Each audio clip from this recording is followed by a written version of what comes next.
tenho minha casinha, pagando financiado, não sei o quê. Então, para nós, a verdadeira riqueza é saúde, né, pastor? Você tem saúde, se você tem uma família, se você tem tudo isso, você é rico. Você tem saúde, irmão? Você tem família? Então, essa palavra serve para você. Eu quero dizer, irmãos, que muito mais do que pensar em dinheiro, a verdadeira riqueza do Senhor, ela pode ser percebida em nós de diversas formas, seja nas brincadeiras, seja nas coisas mais simples da vida. Não é porque o apóstolo Paulo está orientando Timóteo a falar com aqueles que eram abastados financeiramente que essa palavra não serve para nós.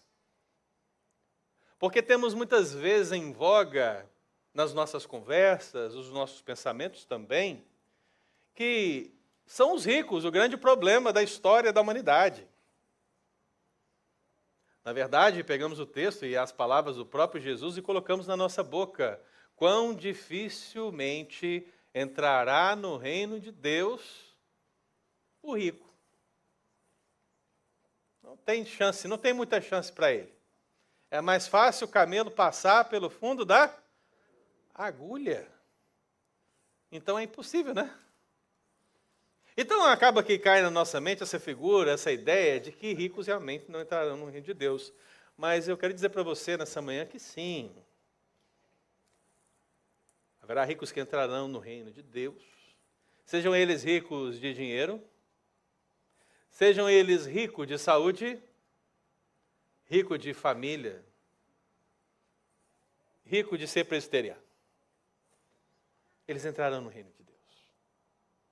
Porque não são os bens materiais, a quantidade deles ou a falta deles que vai determinar o seu lugar no céu. O que vai determinar o seu lugar no céu é a pessoa de Jesus. Então Jesus não pergunta o seu status social em nenhum momento. Ele pergunta se você o tem como Salvador, como a esperança confirmada da sua existência, como aquele a qual você deposita toda a sua confiança. É por isso que você não pode rasgar da palavra de Deus homens como Abraão, que a palavra de Deus declara que era muito rico, possuía gado, prata e ouro, e foi salvo. É por isso que você não pode tirar da palavra de Deus homens como Jó. E diz a palavra do Senhor, um homem temente, que se desviava do mal, íntegro e reto, mas que ao se elencar todos os bens que ele tinham, familiares e monetários, Deus estabelece que ele era o maior de todos os do Oriente. De maneira que nós não podemos rasgar a palavra do Senhor, o pequeno Zaqueu. Como Zaqueu. Se você é como Zaqueu, você é rico. Porque Zaqueu era rico. Primeiro de bens, e depois rico de Cristo. E a palavra do Senhor diz que Zaqueu era o maioral dos publicanos, se não bastasse isso, se acrescenta, e rico. Então, meus amados, eu quero que vocês tragam ao coração de vocês essa verdade. O Evangelho também fala de bens. O Evangelho também fala do dinheiro e da relação que temos com ele. Não é à toa que o apóstolo Paulo está falando com Timóteo sobre essa situação, porque haviam ricos convertidos nas igrejas neotestamentárias. Muitos deles abençoavam o próprio apóstolo Paulo, os pregadores itinerantes, patrocinavam as suas viagens, os recebiam em suas casas, davam a eles todo o sustento, todo o mantimento que era necessário, colocavam o seu bolso ao serviço do reino de Deus e foram salvos. Não porque deram, mas porque receberam Jesus como Senhor e Salvador das suas vidas. E por terem recebido Jesus, entenderam que nada do que eles tinham pertencia a eles mesmos. Mas tudo que eles tinham deveria agora ser usado para a própria glória de Deus, pessoalmente. familiarmente e coletivamente como igreja. É por isso que nos assusta, irmãos, vemos a igreja primitiva, as pessoas vendendo propriedades e bens e trazendo o dinheiro e depositando aos pés dos apóstolos, porque isso nos parece algo tão impossível, tão complicado. Como alguém pode investir tudo no reino de Deus? Só podemos investir tudo no reino de Deus se entendemos que tudo é para a glória de Deus. Mas nesse sentido, o texto que nós acabamos de ler, meus irmãos, ele vai direcionar essa palavra ao rico, mas, consequentemente, a palavra que é lida para os ricos nas igrejas, a qual a carta circulou, é também direcionada aos demais membros da igreja, que ouviram a palavra direcionada aos ricos e que deveriam entender que aquilo que é exigido deles também é exigido dos demais. Não é porque eles têm menos que eles não deveriam viver os mesmos princípios bíblicos. Então, meus amados, nesses versículos nós podemos perceber que aqui existem atitudes que todo rico, de qualquer perspectiva que você imaginar, precisa tomar para que ele seja o rico que entrará no reino de Deus. E quem é o rico que vai entrar no reino de Deus? O versículo 17, ele nos diz que o rico que entrará no reino de Deus é aquele que abandona o pecado do orgulho. Quem é o rico que entrará no reino de Deus, irmãos? É aquele que abandona o pecado do orgulho. E aí está o texto, ele descreve, exorta aos ricos do presente século que não sejam orgulhosos. O orgulho, meu amado, é um pecado a ser abandonado. Daí a exortação solene do apóstolo Paulo ao falar aos ricos do seu contexto e agora ao nosso contexto através da pregação. Quem coloca o coração nos bens, no dinheiro, nas coisas, nos tesouros dessa terra, quem possui bens e torna tudo isso um ídolo em seu coração, considera-se superior aos demais.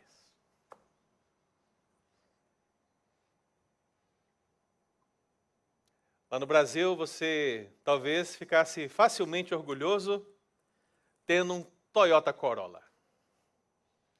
Se você tem um Toyota Corolla, você tem tudo, né?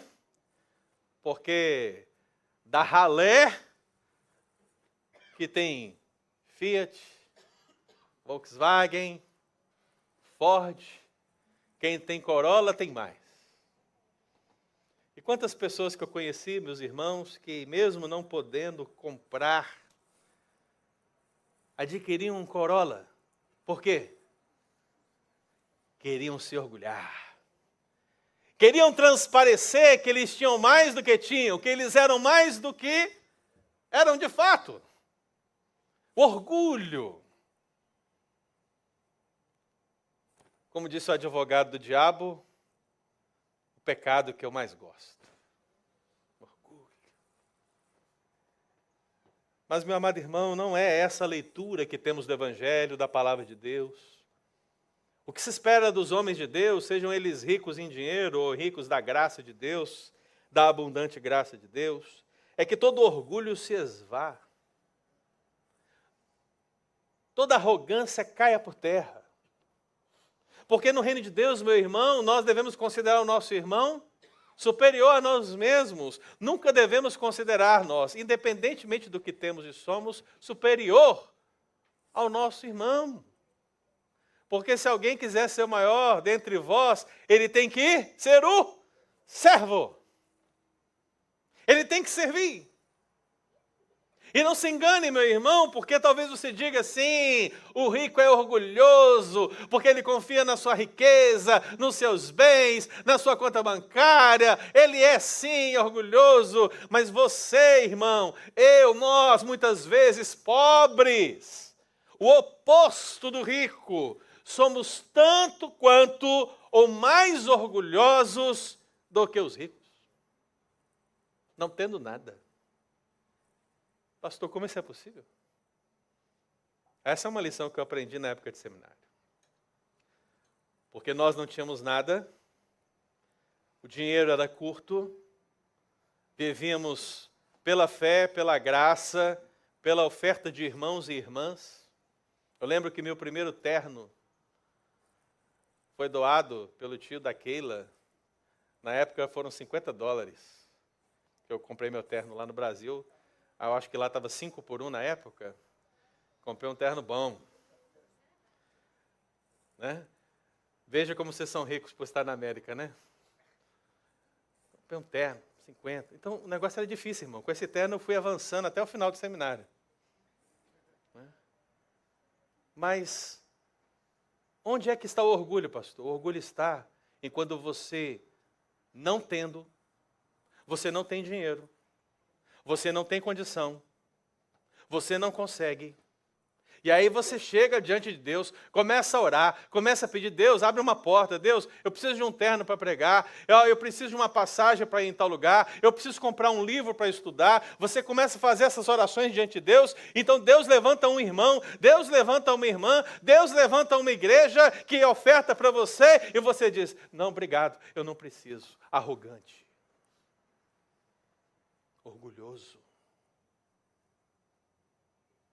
Quem somos nós para negar uma ajuda vinda de Deus, irmãos? Então, se em algum momento, irmão, você precisou de ajuda, se em algum momento você pediu ajuda ao Pai, e Deus levantou pessoas para te abençoarem, receba com ações de graça. Abandone o pecado do orgulho. Seja servo e receba tranquilamente. Felizmente, alegremente, porque esse Deus não te abandona, irmão. Então sim, abandonar o pecado do orgulho é tanto para o rico como para o falso rico. Tanto para aquele que tem, como para aquele que acha que tem. Mas eu queria que você pensasse na frase de um rico. Jó. O que Jó pode nos ensinar sobre isso? Então Jó, ele diz que ele fez uma aliança com os seus olhos. E ele está se defendendo diante das acusações dos seus amigos. Ele fala, eu fiz uma aliança com os meus olhos. E nos questionamentos dele em relação aos seus amigos, ele diz, se no ouro eu pus a minha esperança, se no ouro fino eu coloquei, se eu me alegrei por serem grandes os meus bens e por ter a minha mão alcançado muito. Veja, ele fez uma aliança com as suas mãos e em nenhum momento ele confiou em tudo o que Deus dera para ele. Esse é o rico que entrará no reino dos céus. Aquele que abandona o pecado do orgulho. Então, bem adiante, séculos à frente, uma nação já corrompida, que em breve sofreria o espólio dos seus bens e do próprio tesouro do templo do Senhor. O profeta Jeremias vem e entrega a palavra de Deus. Ele diz, assim diz o Senhor, não se glorie o sábio na sua sabedoria, nem o forte na sua força, nem o rico na sua riqueza. Então, amado irmão, onde está a sua confiança?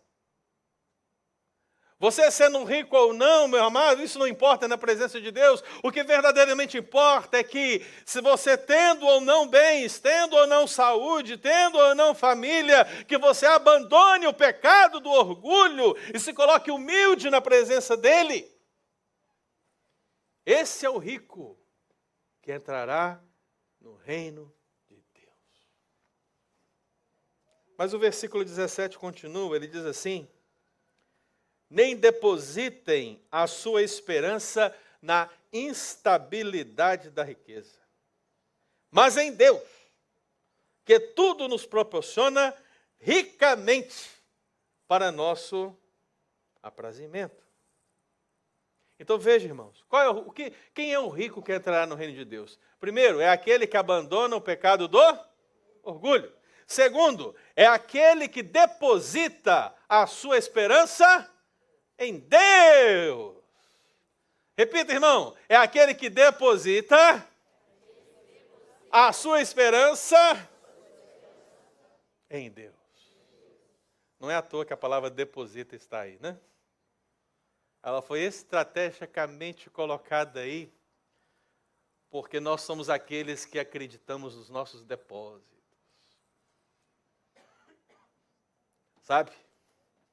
Conta corrente, cartão de crédito, bens. A gente confia muito, irmão, a nossa segurança naquilo que nós temos, naquilo que nós podemos pagar, naquilo que nós podemos bancar, naquilo que nós podemos controlar. E o que a palavra de Deus está falando, irmão, é que o rico que entrará no reino de Deus, ele não está confiando nesse tipo de depósito, mas ele está confiando no depósito em Deus. Significa colocar a sua esperança do futuro em Deus, sabendo que os dias por vir, você não sabe, você não pode acrescentar um côvado, você não pode acrescentar 1 metro, 50 centímetros, 33 centímetros, você não pode acrescentar absolutamente nada ao curso da sua vida. Então, por que você não deposita a sua esperança em Deus? Se você não pode alterar absolutamente nada. Os ricos sabem disso. Se você quiser, procure depois no YouTube um bom economista, alguém que fale do mercado, alguém que fale e ensine sobre como mexer na bolsa de valores. Sabe o que você vai perceber? Que eles mesmos sabem que a riqueza é instável. Porque basta que o Trump dê um aviso aqui e as coisas ficam enlouquecidas. A bolsa começa a despencar, o outro lá começa a comprar ouro, o dinheiro vai para a Europa. E aí, de repente, a bolsa do Brasil cai, o pessoal vê uma oportunidade, começa a pagar lá. Mas aí o governo brasileiro faz um negócio, e aí o pessoal começa a perceber a instabilidade, vem o STF, muda uma regra, e aí eles pegam o dinheiro e falam, para onde nós vamos? Vamos para o Japão agora. E no mundo, irmãos, a riqueza fica circulando alto a baixo, em todos os sentidos, e a regra é clara. A riqueza é totalmente instável. Como você pode confiar a sua vida naquilo que é instável? E o texto está falando, não depositem a sua esperança na instabilidade da riqueza. E por que ela é instável, diz a palavra de Deus? Se você lembrar de Provérbios 23, versículo 5, algo interessante é dito, e é dito poeticamente, porque se fala, porventura, fitarás os olhos naquilo que não é nada. Imagine, né? O pessoal da minha geração, lembra do tio Patinhas? Lembra do tio Patinhas? Qual era o maior tesouro do tio Patinhas, né? Ele tinha aquele cofre, era um prédio, né? E ele era recheado de moedas de ouro, lembra? E de alguma maneira sobrenatural, ele mergulhava ali, né? E nadava entre as moedinhas. Eu imagino que se esse negócio existisse de verdade, quando nós olhássemos, aí nós íamos ficar como? Gente, isso aqui é tudo. Alguém disse, né? Que a verdadeira riqueza do tio Patinhas era a moeda número 1. Meio acabada, com alguns defeitos, mas ali, ó, protegida por uma redomazinha de vidro, num lugar de destaque, é a moeda que para o tio Patinhas dava a ele toda a riqueza dele. Ela era a moeda da sorte. Então, para ele, aquela moeda era tudo. Nem moeda número 1, nem cofre repleto de milhões, nem carro, nem bens, nada.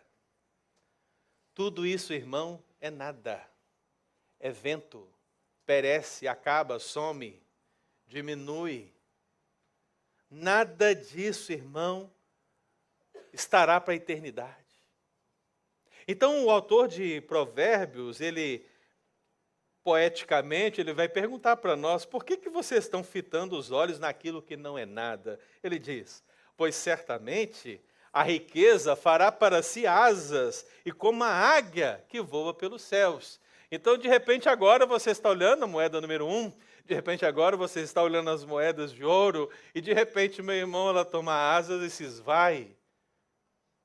E a sua esperança vai junto, porque você depositou o seu coração no lugar errado.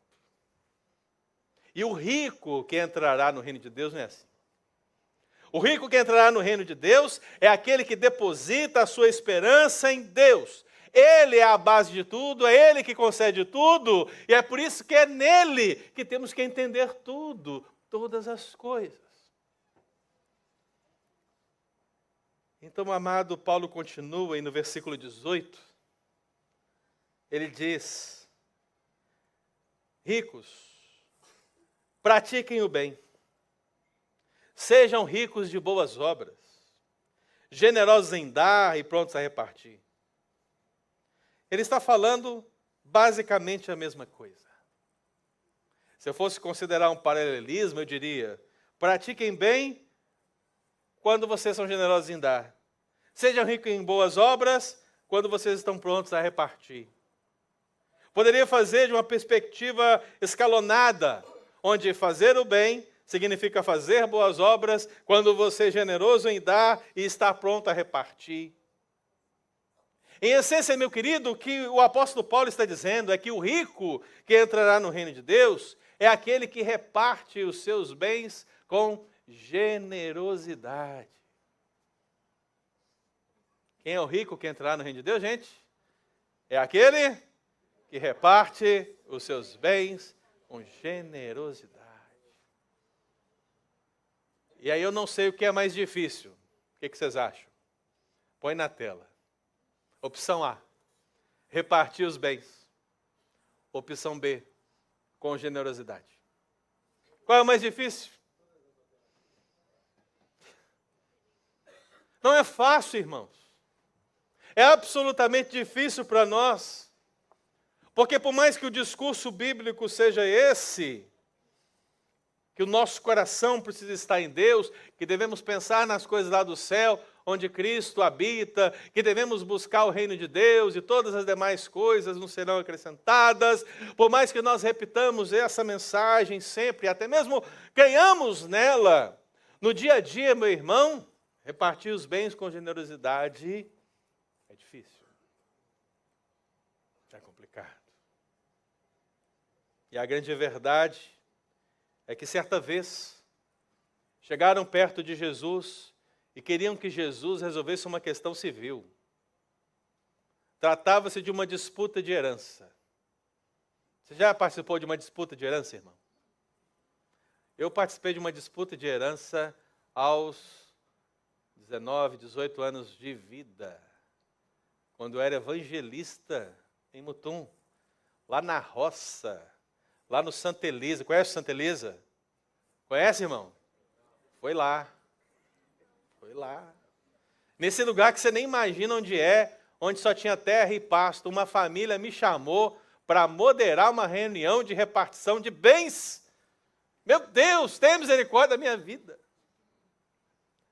Porque quem vive nesse meandro pode morrer. Deus me deu graça naquele dia.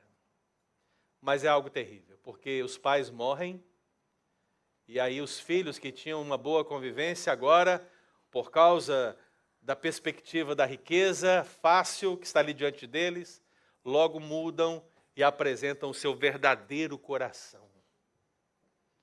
Então chegaram perto de Jesus, porque queriam repartir uma herança e queriam que Jesus os ajudasse. Ó Senhor Jesus, eu sei que o Senhor é mestre, eu sei que o Senhor é criador, eu sei que o Senhor é salvador, eu sei que Tu és tudo, mas pode resolver essa questão jurídica para nós aqui? E na verdade, meu irmão, o Senhor, Ele aproveita essa situação para nos dar uma profunda lição. Ele disse: tende cuidado e guardai-vos de toda e qualquer avareza, porque a vida de um homem não consiste na abundância dos bens que ele possui. Olha só. A verdade, irmãos, é que nós não podemos ser avarentos. Temos ouvido todos os dias que Deus é dono do ouro e da prata. Ele é mesmo, Ele é dono de tudo que Ele criou e fez. Agora, irmão, Ele colocou esse ouro e prata, dispensou esse ouro e essa prata sobre nós, a sua igreja. A Bíblia te chama de mordomo, não é à toa. Ela te chama de mordomo porque você é o administrador das coisas de Deus. Você é aquele que deve usar o que Deus tem te dado para o louvor da sua glória. Então, se você compra um carro, você tem que comprar para a glória de Deus. Se você compra uma casa, você tem que comprar para a glória de Deus. Se você entrega o seu dízimo, a sua oferta, você deve entregar para a glória de Deus. Se você vê um irmão passando necessidade, e você vai ajudá-lo, vai procurar a junta diaconal, vai assisti-lo de alguma maneira, você faz isso para a glória de Deus. Porque o propósito de tudo que temos e somos está em Deus, irmão. Então, quando isso nos alcançar de fato e de verdade, talvez esse princípio seja percebido em nós. Porque o rico que entrará no reino de Deus, ele reparte de seus bens com generosidade. Então pergunto, o que você tem compartilhado da sua vida, dos seus bens, com o seu irmão, com a sua irmã, com o seu próximo? O que você tem compartilhado com generosidade em relação ao reino de Deus? Irmão, eu sei que tem muita coisa errada por aí. Falsas igrejas, falsos pastores, que estão levantando dinheiro, se aproveitando da fé das pessoas. E isso tudo é triste. Por causa disso, muitas vezes nós não temos condição de pregar uma palavra na igreja que fale sobre dinheiro, porque parece que nós estamos nos assemelhando àqueles. Mas não se trata disso. Você sabe muito bem, irmão, que quando você decide repartir os seus bens com o irmão, no contexto de uma igreja séria, isso verdadeiramente acontecerá. Você sabe que quando você é generoso numa igreja séria, esse dinheiro não vai ser de uma pessoa, de um pastor, de um obreiro. Não.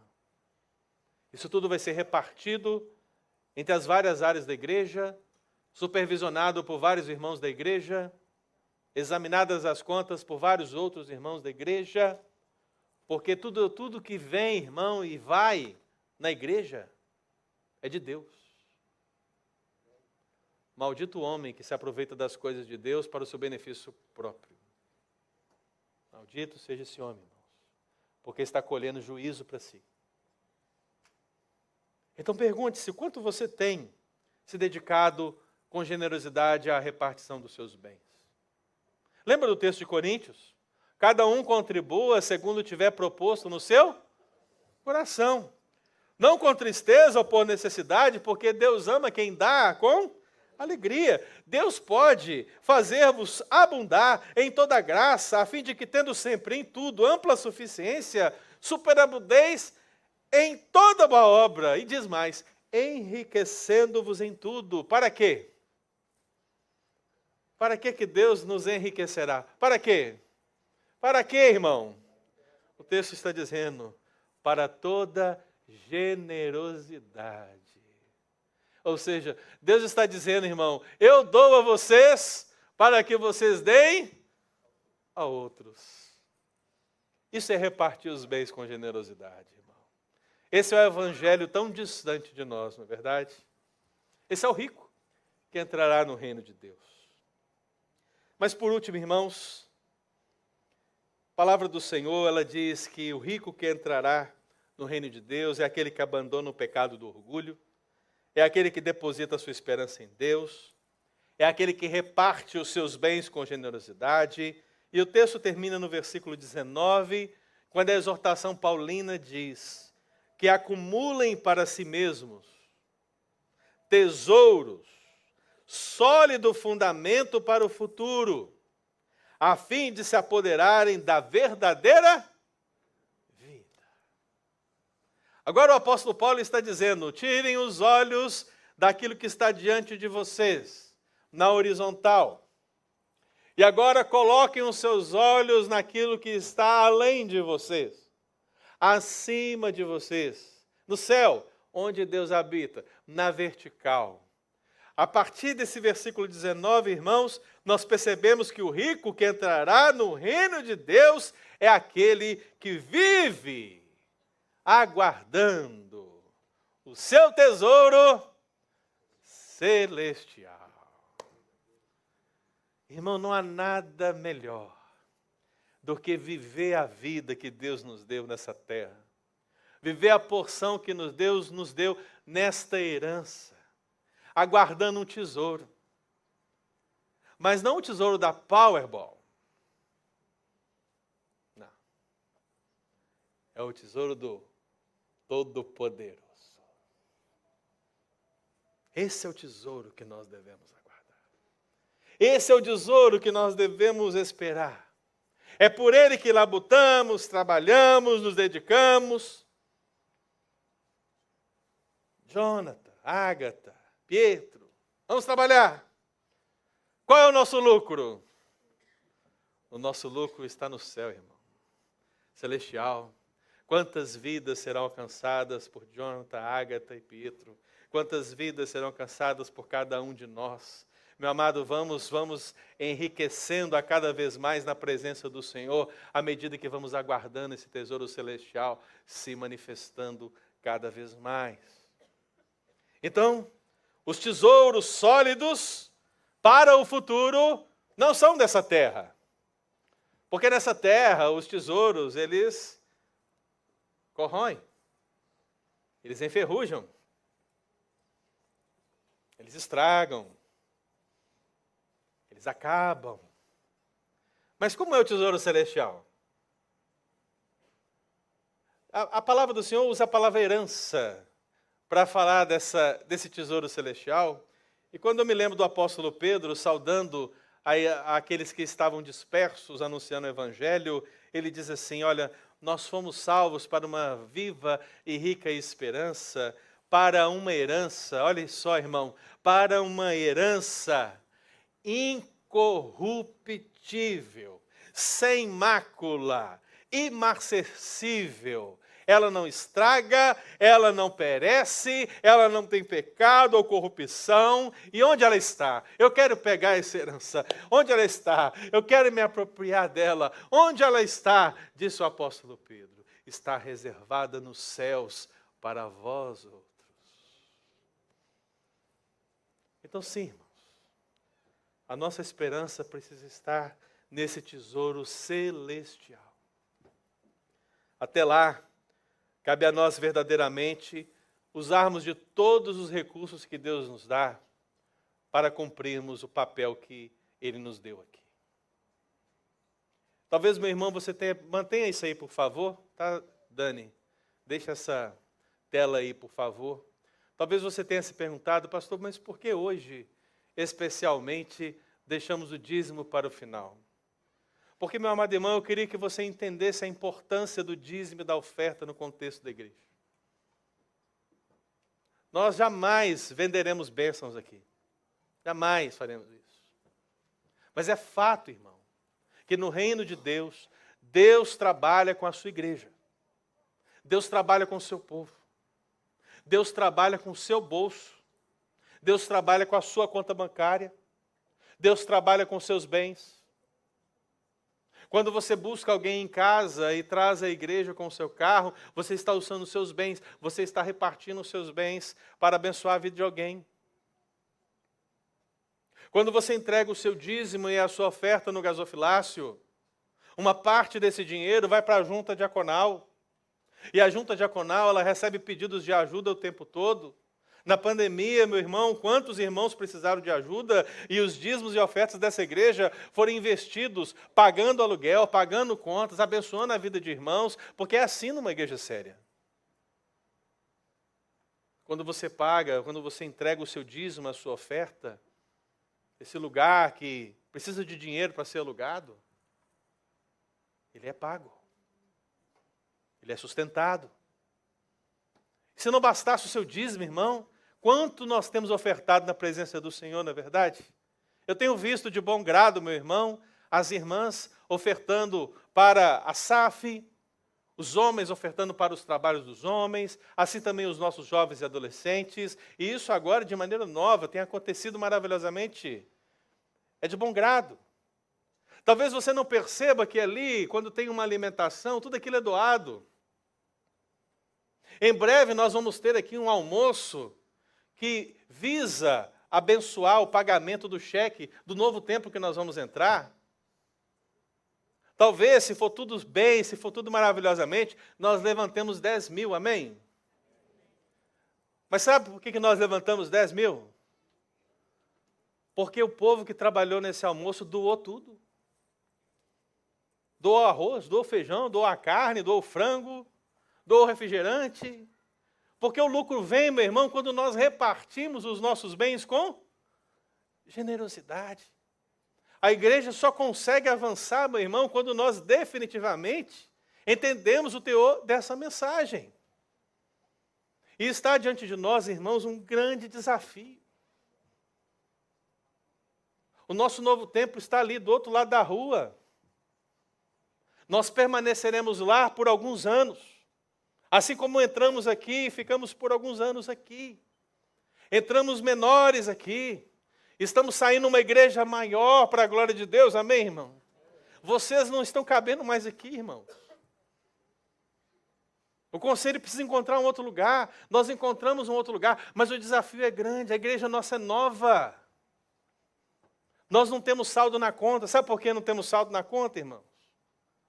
Porque a igreja investe o seu dinheiro. Não existe atualmente na nossa mente, no conselho dessa igreja, na visão pastoral dessa igreja, a ideia de que o papel da igreja é juntar bens nessa terra, dinheiro na conta bancária, deixar lá rendendo para algum propósito, seja lá qual for. Não. Estamos investindo. É a obra missionária. O Iraci e a comissão de missões querem dobrar os projetos missionários, irmãos. É dobrar. Mas para dobrar, o que nós precisamos? De generosidade. Então o conselho, irmãos, ele quer dar passos cada vez maiores, mas é fundamental que nós nos abracemos a todos e entendamos que nós precisamos, primeiramente, abandonar o pecado do orgulho. Entender que na igreja nós não somos maiores do que ninguém. E que não importa se você trabalha mais ou trabalha menos, ganha mais ou ganha menos, se você faz 10 mil no mês ou 4 mil no mês, isso não importa. O que importa é que você no seu coração decida firmemente depositar a sua confiança em Deus e também repartir os seus bens com generosidade, à medida que as necessidades aparecem. Porque é assim que Deus faz. Então, meu irmão, o templo está ali, ó, do outro lado. 350 pessoas sentadas. Você acredita que Deus pode nos levar para lá? Eu creio. E Ele já mostrou isso para nós, porque nós temos que dar 2 cheques. O primeiro cheque já foi. O primeiro cheque já foi. Graças a Deus. Talvez você não saiba, mas reunimos homens da igreja e o pastor desafiou os homens dessa igreja a darem uma oferta especial para cobrir esse cheque. E o que aconteceu, irmãos? Nós conseguimos, amém? Bancamos o primeiro cheque. E agora está chegando o segundo cheque. Sabe para que dia que é? 15 de maio. 15 de maio. Pastor, mas para que os cheques? Muito simples. A nossa igreja nova, irmãos, ainda não temos crédito construído, não temos dinheiro em conta para dar por garantia. E como qualquer igreja séria que prega o evangelho de maneira séria e não se apropria da fé das pessoas para roubar-lhes o dinheiro, a gente depende da liberalidade dos irmãos. A gente depende simplesmente de pregar a palavra com fidelidade e esperar que você, entendendo a palavra de Deus, você se colocando na presença do Senhor, Deus moveu o seu coração a que você entregue com generosidade para que esse plano de nós irmos para um lugar maior, para servirmos a Deus com maior força, se torne realidade. Então, irmãos, o conselho está chegando numa situação limite para esse segundo cheque. Nós não temos condição de pagar esse cheque agora sem nos preocupar com amanhã. Não temos condição. Por isso que nós estamos deixando o dízimo para o final. Porque eu quero que você entenda a importância do seu dízimo, a importância da sua oferta. E quero desafiar você, meu querido, a buscar na presença do Senhor, a orar diante do Senhor e apresentar ao Senhor uma oferta especial. Uma oferta especial para esse segundo cheque. Por quê? Porque esse cheque é o que vai garantir a nossa ida para lá. O dono ali do lugar, que é alguém do business, é alguém do negócio, ele não está nem aí se nós temos ou não dinheiro. Ele só quer saber, o que é meu tem que vir no dia 15. Por quê? Vocês não têm crédito, vocês não têm sponsor, vocês não têm como me garantir que eu vou receber o meu aluguel. Então é o seguinte, o prazo que vocês tiveram desse aluguel, eu vou pedir a vocês um valor. Se vocês me derem esse valor como entrada, vocês poderão entrar e ficar por todo o prazo que vocês quiserem. É por isso que nós temos esses 2 cheques de entrada. Valores altos. Estamos falando de mais de $100 mil, irmãos. E o primeiro, nós já demos. Agora vamos dar o segundo em nome de Jesus. Então é por isso que estamos pagando esse cheque. É por isso que estamos falando desse assunto com a igreja. É por isso que nós estamos compartilhando a verdade com os irmãos. Então, meu querido, não importa o quanto você, no seu coração, vai dar, desde que você reparta com generosidade. Eu creio que é Deus que vai mover o seu coração. Eu creio que é Deus que vai mover na sua vida. Eu creio que é Deus que vai mover na igreja. Porque a obra é dele, a obra não é nossa. Nós já vimos milagres extraordinários no nosso meio e vamos continuar vendo, irmãos, porque nós temos trabalhado com seriedade. Então, se você veio preparado para entregar o seu dízimo, a sua oferta, a hora é essa. Quero chamar aqui os irmãos do louvor, nós vamos cantar a canção do dízimo e da oferta. Quero chamar aqui os nossos irmãos diáconos.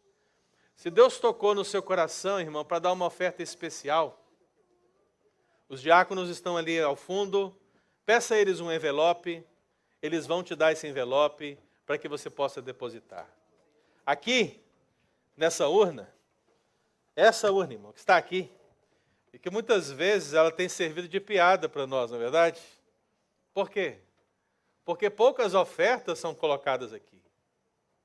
A urna é mais pesada do que o dinheiro que é colocado aqui. Ela está aqui há quanto tempo? Quanto tempo ela está aqui? Aguardando o milagre do Senhor. Então, meu irmão, seja parte desse milagre. Você que está caminhando conosco todos os dias, caminhando com a igreja, sabe da nossa seriedade, sabe do nosso compromisso com o reino do Senhor. Não temos para onde ir, não temos para onde correr. Deus tem levantado irmãos nessa igreja de maneira maravilhosa. Um irmão oferta 10 mil, outro irmão oferta 5 mil, outro irmão veio e ofertou 30 mil em empréstimo. Olha, eu não tenho como dar, mas eu tenho como emprestar. Então eu vou emprestar esse dinheiro que eu tenho e a igreja me devolve depois em 3 meses. Então veja, irmãos, várias soluções têm surgido para que nós consigamos honrar esse segundo cheque. Há muitos irmãos envolvidos em entendendo o papel da igreja, o papel relevante da igreja. Se você entende isso, irmão, eu convido você também a se colocar na presença do Senhor.